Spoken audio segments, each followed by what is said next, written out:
Bonjour à tous, j'espère que vous allez bien. On se retrouve par cette journée ensoleillée, ça fait un peu plaisir. Aujourd'hui, je vais vous parler du régulateur adaptatif et prédictif de l'ENIAC pour vous expliquer un petit peu comment ça marche et aussi quelles sont ses limitations et les petits défauts qu'il peut avoir. Allez, on voit tout ça juste après le générique.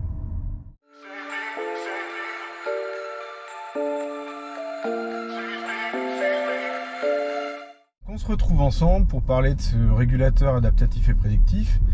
Donc tout d'abord, il faut savoir que cette fonctionnalité est une option sur l'ENIAC, quel que soit le modèle que vous prenez, 60 Sportline, 80 ou 80 Sportline, voire même 80X. De base, l'ENIAC, depuis la version 50, propose juste le régulateur avec limiteur de vitesse. Donc si vous voulez le régulateur adaptatif et prédictif, il faut partir sur un pack d'options qui s'appelle Drive Assist ou Drive Assist Plus, qui vous en avez encore plus mais qui est encore plus cher. Et le pack d'options Drive Assist coûte à l'heure actuelle, au moment où on se parle, je crois que c'est aux alentours de 830 €. Il inclut le régulateur de vitesse adaptatif et prédictif, mais également la partie Side Assist, donc le fait qu'il vous indique dans les rétros via des voyants si quelqu'un est en train de vous doubler dans votre angle mort ou si quelqu'un est à votre droite pour vous aider à éviter les accidents. Il inclut également l'assistant dans les bouchons pour ralentir et accélérer dans les bouchons. Et je n'ai plus en tête l'autre option, donc le lane assist. Si le lane assist, alors attention, c'est un lane assist, c'est pas un autopilote. Donc le lane assist, c'est juste sur l'afficheur, il va vous indiquer, ou alors si vous avez la réalité augmentée, il vous indiquera sur le pare-brise dans ce cas-là que vous vous rapprochez de la voie ou vous dépassez la voie dans laquelle vous êtes. Et dans le volant, vous aurez des retours, si vous l'avez activé, des retours de vibration vous indiquant que vous dépassez la voie, que vous sortez votre voie pour vous faire reprendre l'attention et corriger votre trajectoire. Donc c'est pas du tout une fonction d'autopilote dans laquelle la voiture va se maintenir toute seule dans la voie. Ça, pour avoir cette option de maintien automatique dans la voie, il faut absolument choisir le pack Drive Assist Plus, qui lui est de mémoire plutôt à 1300 €, quelque chose comme ça. Revenons au régulateur adaptatif et prédictif. Alors pourquoi adaptatif et prédictif? Donc je pense que beaucoup d'entre vous connaissent le régulateur adaptatif traditionnel. Donc ça veut dire quoi? Ça veut dire que quand vous allez mettre le régulateur, si quelqu'un se trouve devant vous, la voiture va s'adapter automatiquement à la distance indiquée dans vos paramètres, parce qu'on verra qu'on peut régler plusieurs distances par rapport au véhicule qui précède. Et elle va ralentir et accélérer en fonction de la voiture qui est devant jusqu'à la limite de vitesse que vous avez indiquée. Donc ça, c'est le régulateur adaptatif. Là, en plus, sur cet ENIAC, il a la fonction prédictif, et ça, c'est une fonction que je trouve super intéressante. Pour l'utiliser très souvent, je vous avoue que ça marche plutôt pas mal, mais on va y revenir. Je vais vous montrer ça en direct en fait. Donc le prédictif, comment ça marche?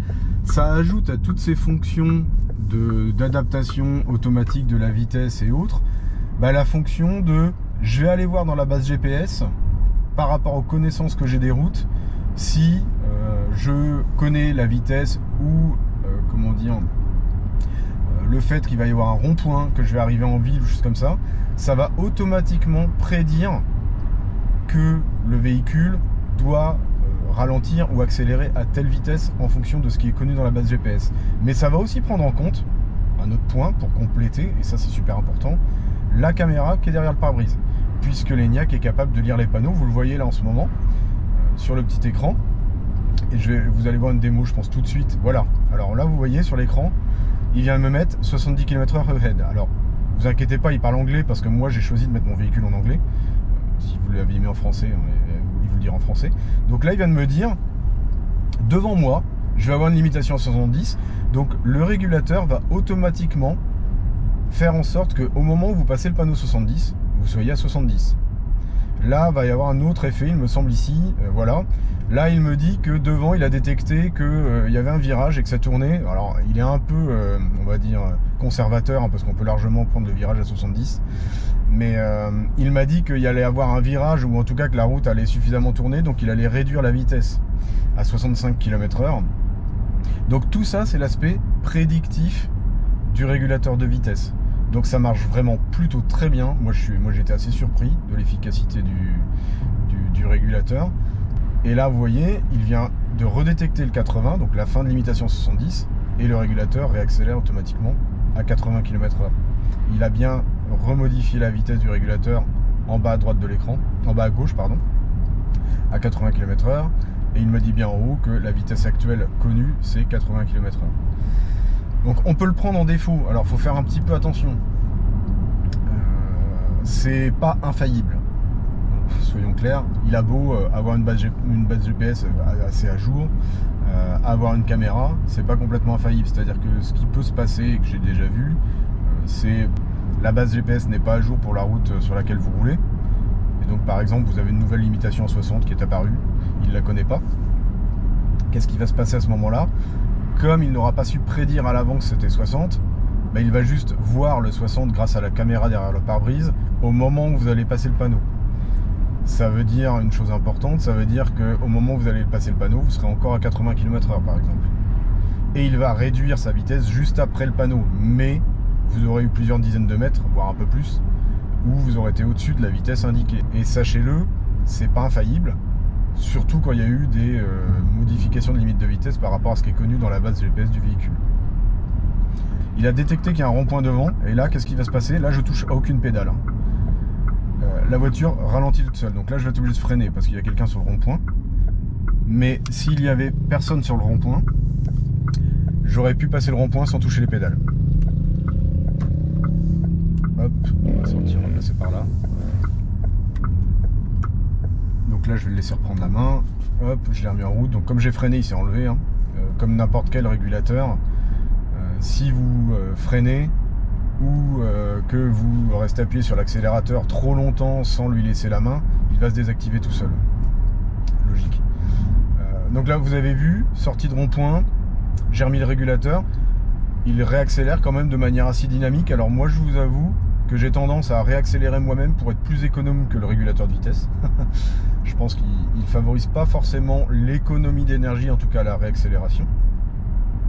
Donc moi j'ai plutôt une tendance à dire je le remets quand je suis quasiment à la vitesse attendue. Bon, ça c'est des choix de chacun. Je vous remonte là, 70 km/h devant, et elle commence à ralentir, et normalement on va passer le panneau à 70 quoi. Regardez, hop. Voilà, j'étais à 71 au moment où on est passé le panneau 70.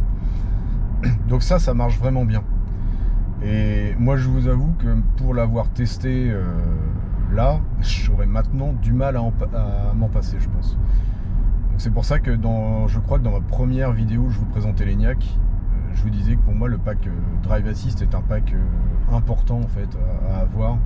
Moi je pense que c'est vraiment quelque chose de super intéressant parce que ça permet de conduire beaucoup plus confortablement et d'être plus serein parce qu'en fait la voiture gère très bien une grande partie du temps, on va dire 80% du temps, les modifications de limite de vitesse, voire même les virages. Donc là vous voyez il m'a mis 50 km/h devant. Effectivement on arrive en ville, donc elle commence à ralentir et à bénéficier de la régénération d'énergie du coup, et on va passer le panneau, on va être à 50. Alors là le petit truc fun, alors je suis suivi par quelqu'un qui me colle aux fesses parce qu'il n'a pas respecté les limitations de vitesse, c'est que vous voyez cette ville, elle vient de passer la limitation à 30 km/h il y a un mois ou un mois et demi je pense, et donc c'est pas dans la base GPS de la voiture. Donc ce qu'elle a fait tout à l'heure, c'est qu'elle m'a dit il va y avoir 50 devant. Ok, très bien, effectivement, parce qu'à la base c'était 50. Mais elle ne sait pas que c'est passé à 30. Et elle a vu le 30 une fois qu'on avait passé le panneau de ville. Donc elle a ralenti à 30 ensuite. Bon là typiquement si j'avais un contrôle de vitesse à l'entrée de la ville, bah, j'arrivais à 50 et pas à 30. Voilà. Donc ça c'est pour vous montrer. Donc faites attention à ça, moi je le sais ici, donc la plupart, bon là c'était pour vous faire la démo, mais la plupart du temps, ce que je fais ici, c'est que, comme c'est une ville sur laquelle je passe très fréquemment, j'enlève le régulateur avant, je bénéficie encore plus de la régène, et je joue avec les palettes au volant, pour arriver à 30 à l'entrée de la ville. Attention, hein, on n'est pas sur un autopilote, elle ne va pas détecter les feux, elle ne va pas détecter les stops, elle ne va pas détecter céder le passage. Donc ça c'est un point important à avoir en tête. Donc pour tous ces points, stop, céder le passage et autres, vous devez gérer vous-même, et elle ne va pas aller jusqu'à s'arrêter à ces endroits-là, quoi. Donc elle va ralentir automatiquement sur les arrivées de rond-point qu'elle connaît. C'est pareil, il peut y avoir des ronds-points qui ne sont pas référencés. Et en général, sur une arrivée de rond-point, vous allez arriver à un peu plus de 30 km/h. Ce qui permet, enfin en tout cas moi personnellement, de largement prendre un rond-point de manière sereine, sans toucher les pédales. Donc là, hop, et je sais pas si vous voyez là, hop, alors là, voilà. Alors là, typiquement un fake truc, je sais pas si vous avez vu, elle a cru que la 406 qui était garée à droite était une voiture devant moi. Donc on l'a vu apparaître sur l'écran, et qu'est-ce qu'elle fait? Elle a freiné pour éviter la collision. Bon, en fait, il s'avère que la rue est assez étroite, on arrivait dans un virage, et en fait, du coup, c'est une fausse détection, quoi. Donc, des faux positifs comme ça arrive, il faut faire attention, surtout quand vous êtes suivi, parce que ce qui peut se passer, c'est que si ça freine suffisamment fort, la voiture de derrière peut vous rentrer dedans. Donc, il est bien de toujours avoir le pied assez alerte et disponible sur la pédale d'accélérateur ou la pédale de frein, et pas de s'endormir en se disant que le régulateur va tout faire tout seul. C'est pas le cas du tout. Mais pour les situations les plus standards, ça reste quelque chose qui marche très bien. Vous pouvez régler la distance jusqu'à 5 niveaux en fait. Ici, là, on le voit à l'écran, j'espère que vous le voyez bien. Donc moi en général, je me cale sur le niveau 3, ce qui laisse une distance suffisamment importante et on peut conduire sereinement. Moi je vous avoue que j'ai tendance à garder suffisamment mes distances de sécurité pour avoir le temps de réagir s'il se passe quelque chose. Mais vous pouvez régler sur 5 niveaux, ce qui laisse suffisamment de marge pour les gens qui veulent rouler plus ou moins proche des véhicules qui précèdent. Un autre défaut que j'ai pu remarquer, c'est surtout si vous êtes sur 4 voies ou sur autoroute, il se peut qu'il détecte des vitesses que je vais appeler fantômes. Alors c'est pas des vitesses fantômes, mais j'ai remarqué que toujours au même endroit, je ne sais pas si je vais pouvoir vous y amener aujourd'hui, mais je vais vous essayer de vous l'expliquer. Toujours au même endroit, quand je suis sur une certaine 4 voies aux alentours de Rennes, c'est une 4 voies qui est limitée à 90 km/h, et tout d'un coup, il croit que c'est 70. Pourquoi il croit que c'est 70? Tout simplement parce qu'il y a une voie de sortie, il y a un panneau 70 pour la voie de sortie, mais ce panneau 70 est très proche, trop proche de la voie sur laquelle on se trouve. Du coup, il lit le panneau et pense que le 70, c'est pour nous.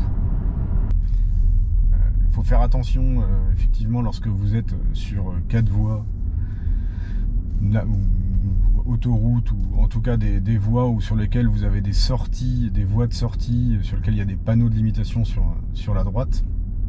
Parce que si le panneau de limitation est trop proche de la voie sur laquelle vous roulez, c'est-à-dire il est mis trop tôt à l'entrée de la voie, la voiture avec la caméra va lire le panneau et prendre ça pour elle. Donc elle va appliquer la limitation de vitesse,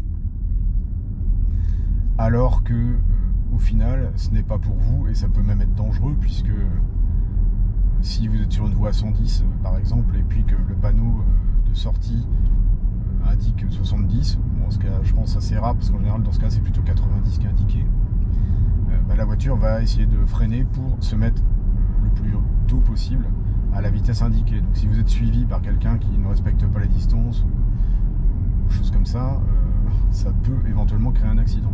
Il faut faire vraiment attention à ça. Donc voilà ce que je voulais vous présenter aujourd'hui, j'espère que ça vous a été utile. Si vous avez des questions sur ce régulateur adaptatif et prédictif, n'hésitez pas à me les poser en commentaire, je serai ravi de vous répondre. N'hésitez pas à vous abonner. Si vous avez apprécié la vidéo, lâchez un petit pouce bleu, activez la petite cloche pour être notifié des prochaines vidéos. Je pense que d'ici 2 semaines, il y aura une nouvelle vidéo à venir. Et moi je vous dis à bientôt, profitez bien, allez bisous.